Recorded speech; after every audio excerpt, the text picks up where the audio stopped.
The 45th issue of Tommy Reed's X-Men is a supersized one. We got Magneto, X-Men, Avengers, friend versus friend, secret best friends. Let's get to it!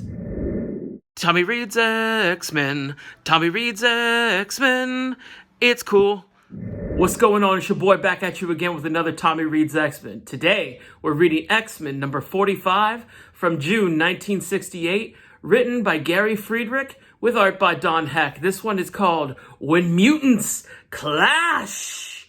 Clash! The story picks up with Cyclops still trapped in his little optic titanium prison thing that Magneto built for him special, custom made, 101. But he decides to be nice and recaps what's going on the last two issues. Basically, if you haven't watched, and please check the older Tommy Reed's X-Men's to see what was going on. But if you haven't watched, Cyclops and the rest of the X-Men were captured in Magneto's lair, except for Angel, who managed to get free. He flew off hoping to find the Avengers at the Avengers Mansion for a little backup, but in the meantime, he got distracted with the whole side mission, which we'll get to later. That's kind of sneaking around Magneto's lair, and Toad's like, ooh, Mags ain't gonna like this. I better tell, because he a snitch. Cut to Angel flying, and he's nice enough to recap what was going on in his issue. Now, the Cyclops stuff was from 2 issues ago, and Angel had his own kind of solo missions deal last issue, where he was supposed to go get help, but he got tired and flew, and then he ended up in a whole side quest with this dude, Red Raven. I'll leave a description for last issue, the last few issues in the Tommy Reed's X-Men description box down below if you want to check it out. Anyway, he gets to Avengers Mansion, and they're like, you know what? Y'all want to find out what's going on? You got to buy Avengers 53. Will we talk about it later? Back at Magneto's lair, Cyclops is still skulking around, and he runs into Quicksilver, his secret best friend. And Quicksilver decides, I need to reason with Cyclops. There's no need for us to fight. There's no need for us to have quarrel at all. So what I'm going to do is leap out of the shadows and confront him like this, like, Cyclops! Instead of, I don't know what he was thinking. Instead of just being like, hey, Scott, can I have a word? Instead, he leapt out. Cyclops took it as disrespect, took it as a challenge, and they start tussling it up. And then Quicksilver's like, whoa, whoa, whoa, whoa, whoa, whoa. I ain't here for this, okay? We, as mutants, are brothers. And Cyclops is like, I'm listening. Go ahead. In there, he tells him basically what Magneto's trying to do. Like, the humans are never going to respect us. They're never going to treat us as equals. We need to stop, the hate. And Cyclops is like, yeah, but here's how y'all going about it. You know what I'm saying? I'm Charles Xavier's man through and through. Like Hagrid and Dumbledore, son, we ride or dies. And I don't believe, he has the best intentions for you, Pietro. For reals, you could do better. You could do better than Magneto, who we don't know is your dad yet. And when we do, it'll be like, oh, you know what? No wonder why he kept him around so long. But anyway, where's Toad, you ask? Good question. I mean, the castle's a big thing. Magneto's got a whole big-ass lair. And he finally catches up with him. He's like, yo, Cyclops is running around the mansion. I think he might have stole one of your books. I'm not saying which one. War and Peace. Signed copy. Anyway. And then Magneto's like, I know that. Okay, I'm Magneto. I'm watching him on the Magna screen. Like he has to name, much like Charles Xavier, who has the X-Copter, the X-Men, the X-Mansion. Magneto, much like Charles, has to name things after himself. What kind of narcissistic person would do something like that? It's a good time as any now just to tell you to like and subscribe down here to the TommyLovesStuff channel, named it after myself. Please like and subscribe down here. Now, after this whole we brothers talk, Cyclops and Quicksilver start to get a little bit heated when they're talking about their different leaders' ideologies, and they start tussling it again. Meanwhile, Magneto's watching this whole time, and he's like, why isn't Quicksilver putting Cyclops away? And Toad's like, come on, y'all. Come on, Mags, you know why. And it's a good fight. It lasts a good long while. It's back and forth. But in the end, Cyclops, because I think Quicksilver was holding back, gets the temporary W. He knocks him out. And then he looks up, and he sees the mighty Avengers. And you get to hear about it now. Let's get to it. Avengers number 53, written by Roy Thomas. He of hit and miss X-Men glory for the past 20 plus issues, and drawn by John Buscema, or Buscema? Anyway, talented dude. This is called In Battle, joined. Because they're joining the battle, you see, that we just read about and I just talked about. Hopefully you didn't start this in the middle. Like right now, it would be very confusing. In battle joined. So Avengers 53 picks up kind of on the same scene where we left off in X-Men. With Cyclops looking up, seeing the Avengers. Now, the Avengers at this point on the team, or at least in this issue, are Hawkeye, Goliath, the Hank Pym version, Wasp, and Black Panther. So Cyclops thinks, well, these must be robots that Magneto built to look like the Avengers. Surely this can't be the Avengers, because he doesn't know Angel's plan. They're, not on the same page because Angel escaped. He didn't have time to talk it over with the chief. You know what I'm saying? He was going rogue, acting on his own, and we'll see how that affects him in a minute. But Cyclops decides these aren't the real guys. So he takes an optic blast at Hawkeye, and Hawkeye ducks it, but then Scott, like a pimp, decides to take on the entire Avengers team. Yeah, 4-on-1, and he handling them.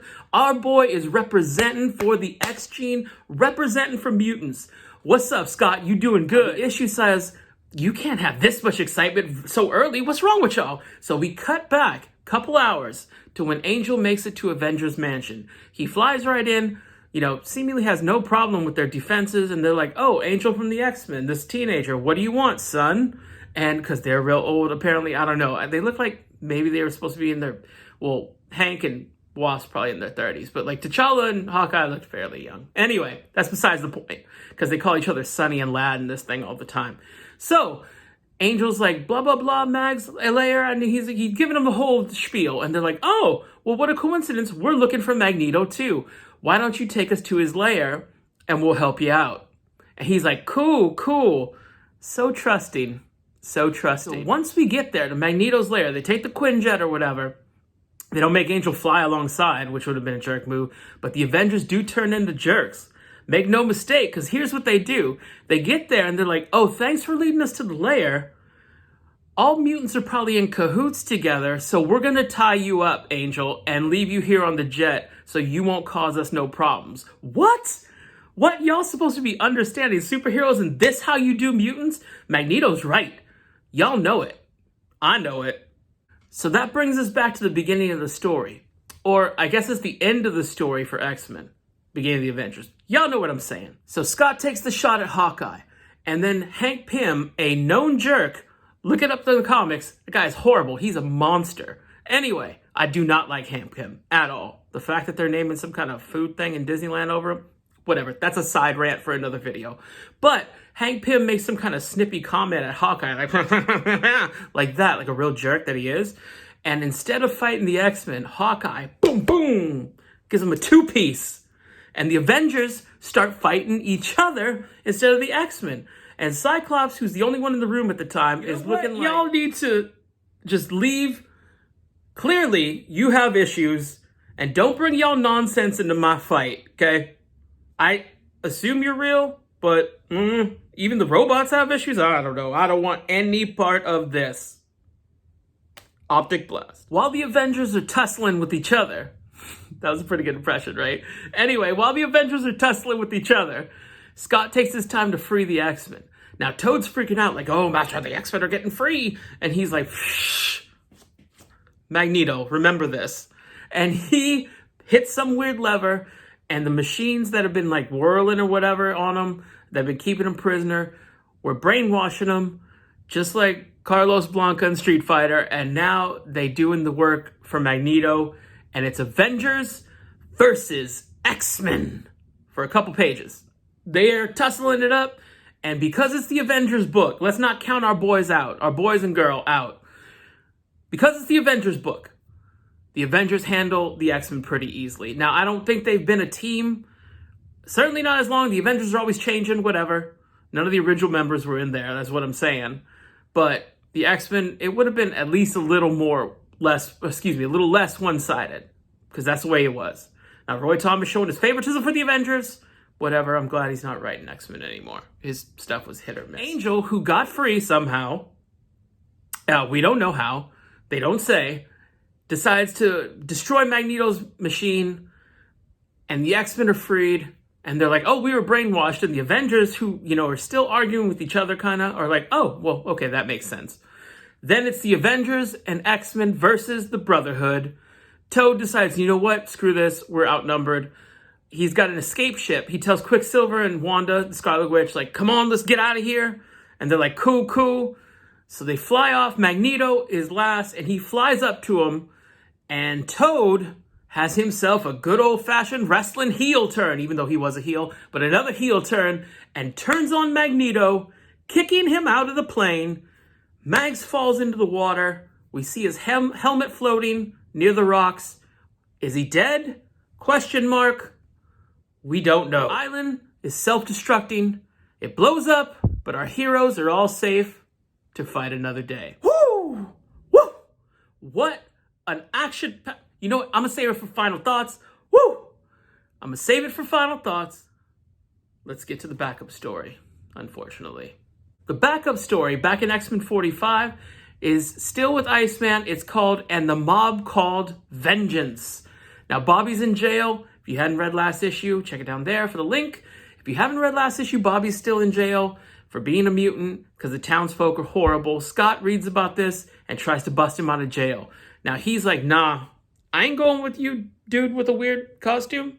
I'm innocent, and they'll find me innocent. Now, the mob ain't going to give him no trial. They're going to, basically hurt him.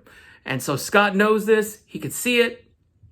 Him and Bobby start fist fighting in jail, and Scott blasts them out. They're on the run. They try to steal a boat. It doesn't work. The townsfolk catch up with them. End of backup story. Meh. All right, some final thoughts, y'all. This was a 9 out of 10. A 9 out of 10. And it was action-packed. We had a crossover that was great with the Avengers, and I read it so y'all wouldn't have to. You're welcome. It was great. Just the Quicksilver versus Cyclops battle alone would have raised it up. But then we had the Avengers fight the X-Men, the Avengers fight the Avengers. If I'm a kid or an adult the way I am in 1968, I got my 12 cents worth. I would have paid $0.25 for this. Not much more, like maybe 30 cents, so that's pushing it. Come on, 30 cents for a comic? It's 1968. I could buy a house for that. The backup story was kind of boring. The way they tend to be. The best one I've liked in the backup stories was talking more about what Cyclops' powers are like versus the actual story. And these usually go for 3 or 4 issues, so we're stuck with Bobby for another one. Anyway, but the main story more than made up for it. Like, if you're buying both issues, you did pay roughly $0.25. It's like 24 cents and plus tax. I don't know what the tax was then, but you got your money's worth. You went home happy. Maybe you bought a root beer barrel for $0.01 and enjoyed that with a Coca-Cola in the bottle that Marty McFly had trouble opening. Awesome.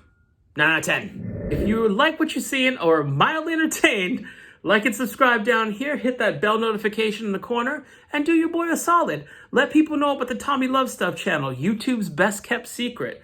We got a lot of great stuff on the channel, more X-Men reviews, we got some food reviews, we talk toys, wrestling, all things pop culture. If you haven't before, please check our playlist to see what we got going, and we'll be back next week with another Tommy Reads X-Men. Till then, I appreciate your support. Later.